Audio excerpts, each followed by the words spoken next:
Assalamualaikum warahmatullahi wabarakatuh. Halo teman-teman, perkenalkan nama saya Intan Tania Zahra. Nomor induk mahasiswa saya 1238030189. Saya dari jurusan Sosiologi semester 2 kelas E.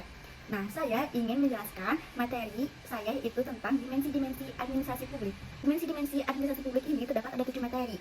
Yang pertama, ada ruang lingkup administrasi publik. Yang kedua, hubungan antar dimensi administrasi publik. Yang ketiga, peran administrasi publik. Yang keempat, kegiatan administrasi publik. Yang kelima, tujuan kegiatan administrasi publik. Yang keenam, dimensi kebijakan. Dan juga yang ketujuh, dimensi manajemen. Nah, di sini saya ingin menjelaskan tentang yang pertama, ruang lingkup administrasi publik. Apa sih ruang lingkup administrasi publik? Oke. Nah, buku yang ditulis oleh Nicholas Henry pada tahun 1995 memberikan beberapa ruang lingkup yang dapat dilihat dari topik-topik yang dibahas atau selain perkembangan administrasi publik itu sendiri. Yaitu, satu, ada organisasi publik. Nah, organisasi publik ini ada pada prinsipnya berkenaan dengan model-model organisasi dan perilaku birokrasi. Nah, yang kedua, ada manajemen publik, yaitu berkenaan dengan sistem dari ilmu manajemen, evaluasi program, dan produktivitas, anggaran publik, dan manajemen sumber daya manusia.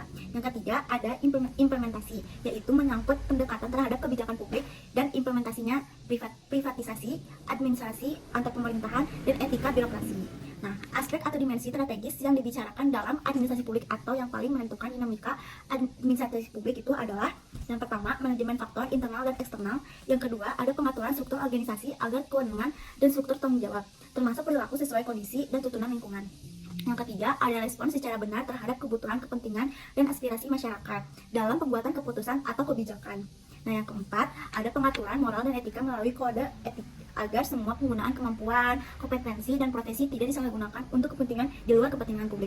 Dan yang kelima, ada pengenalan karakteristik lingkungan administrasi publik itu sendiri untuk beroperasi, baik dalam konteks hubungan antar lembaga negara, lembaga swasta, masyarakat, lingkungan lain seperti lingkungan politik, ekonomi, sosial, dan budaya. Lalu yang keenam, ada akuntabilitas kinerja, yaitu suatu janji kepada publik yang harus dipenuhi atau dipati dan dapat dipertanggungjawabkan melalui berbagai kegiatan pelayanan atau pemberian barang-barang publik.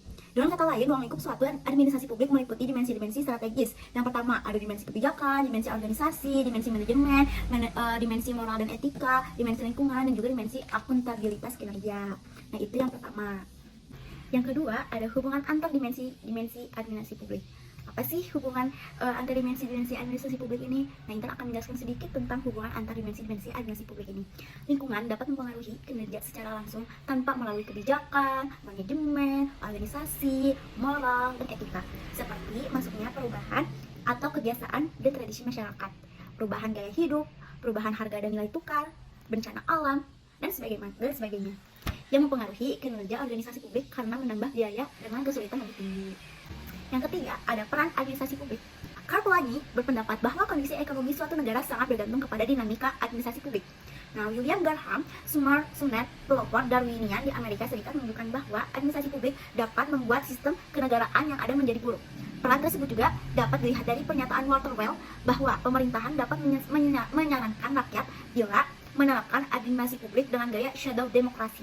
Sebaliknya, Frederick A. Cleveland justru menunjukkan bahwa peran administrasi publik sangatlah vital dalam membantu memperdayakan masyarakat dan menciptakan demokrasi. Pendapat Cleveland yang diungkapkan berpuluh-puluh tahun silam ini nampaknya sejalan dengan ide Janet V. Denhart dan Robert B. Denhart pada tahun 2003 yang melihat bahwa administrasi publik ini melalui pelayanan publiknya dapat memberikan atau menciptakan demokrasi. Oleh karena itu, administrasi publik merupakan medan di mana para aparat pemerintahan atau eksekutif melaksanakan pekerjaan-pekerjaan yang berkaitan dengan sektor publik, khususnya menyediakan atau melaksanakan pekerjaan-pekerjaan yang berkaitan dengan sektor publik. Menyediakan, menentukan kestabilan, ketahanan, dan kesejahteraan suatu negara.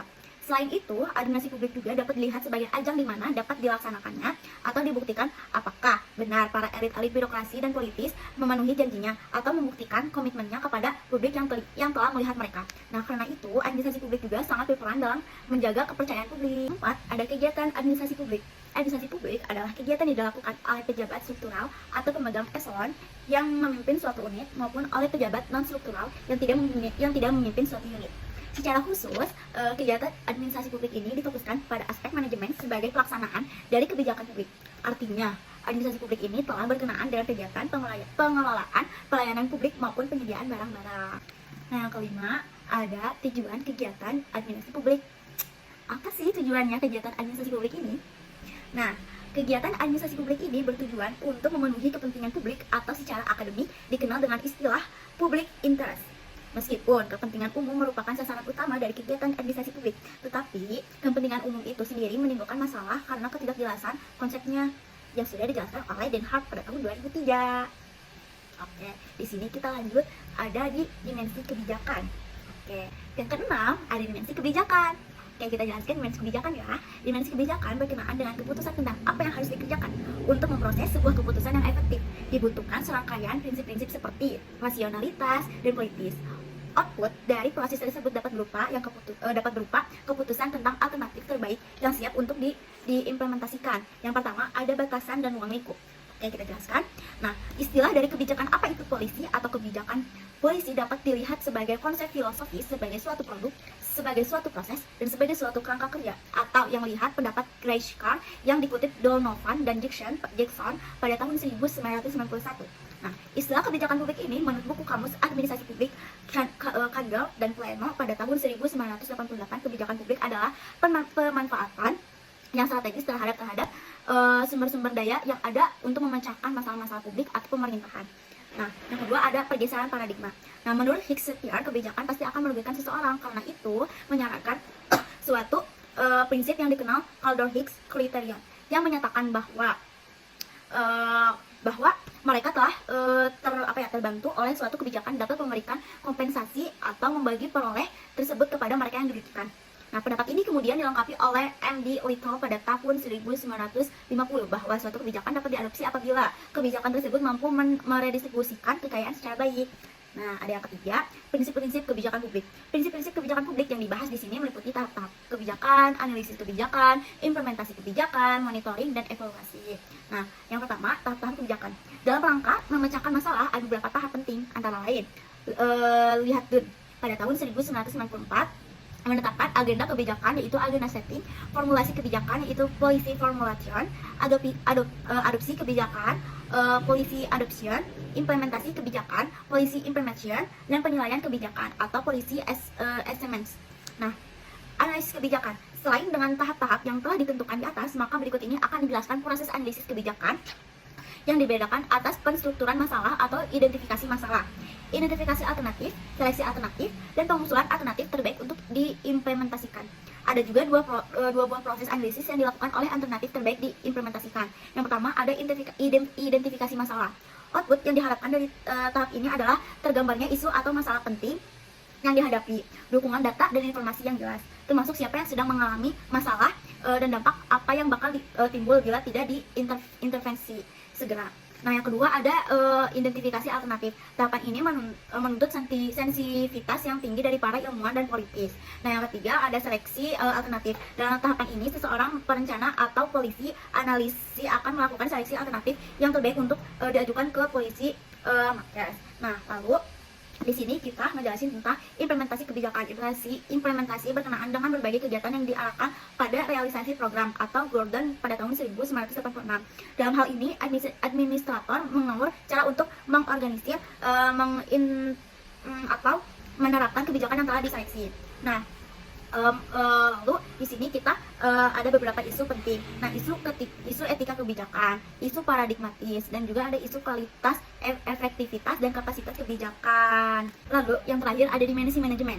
Nah, dimensi manajemen ini berkenaan dengan bagaimana menerapkan prinsip-prinsip manajemen untuk mengimplementasikan kebijakan publik. Dimensi ini memusatkan perhatian pada bagaimana melaksanakan yang telah diputuskan melalui prinsip-prinsip tertentu, yaitu prinsip manajemen. Nah, dimensi ini menekankan implementasi berupa penerapan metode, teknik, model, dan cara mencapai tujuan seperti efisien dan efektif. Nah, lalu di sini ada batasan. Manajemen didefinisikan tidak hanya menunjukkan proses pencapaian tujuan, tetapi juga sekelompok orang yang bertanggung jawab menjalankan proses tersebut. Lalu yang kedua ada pergeseran paradigma. Nah, perkembangan manajemen publik ini paling tidak dipengaruhi oleh tiga pandangan, yaitu manajemen normatif, manajemen deskriptif, dan juga manajemen publik. Nah, manajemen normatif ini, pendekatan manajemen normatif melihat manajemen sebagai suatu proses menyelesaikan tugas atau pencapaian tujuan. Lalu di sini ada manajemen deskriptif. Nah, pendekatan manajemen deskriptif ini dapat diamati dari karya H. Mintzberg pada tahun 1973. Mintzberg ini memberikan fungsi-fungsi yang biasa dilakukan oleh seseorang manajer di tempat kerjanya. Nah, lalu di sini ada manajemen publik, Woodrow Wilson atau penulis The Study of Administration di tahun 1887 merupakan pionir di dalam tulisannya. Wilson mendesak agar ilmu administrasi publik ini segera mengarahkan perhatiannya oleh orientasi yang dianut oleh dunia bisnis atau perbaikan kualitas personal atau dalam tubuh pemerintahan. Nah, sekian dari saya, Intan Tania Zahra.